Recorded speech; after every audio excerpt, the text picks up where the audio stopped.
Good morning, team. Look, I'm on my way into the office this morning. I thought I'd share some information with you. I was just thinking about something. I was thinking, why is it that some people are having trouble getting their deals funded? Well, here's what I was thinking. I think there's 4 reasons why your deal doesn't get funded. One is people need to know that you are a deal maker. If people don't know that you're a deal maker, then they don't think of you when it comes to funding deals on your behalf.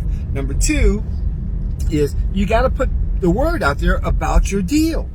And if you're not talking to enough people about your deal, you're never going to get it funded.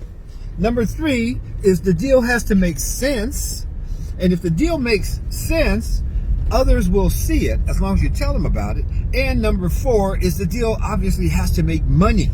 So if you have a deal that's making money, good money, and the deal makes sense, and people see you as a deal maker, and you tell people about the deal, believe me, you'll get all the funding that you need for all the deals that you have. So get out there, guys, and let's just start building up that whole persona, build up your image, and let's start talking about the deals that we have, because we have some awesome deals that people need to be investing in. You know that, and I know that. So we've got to get the word out. There you go. Good morning, guys. Go get them today.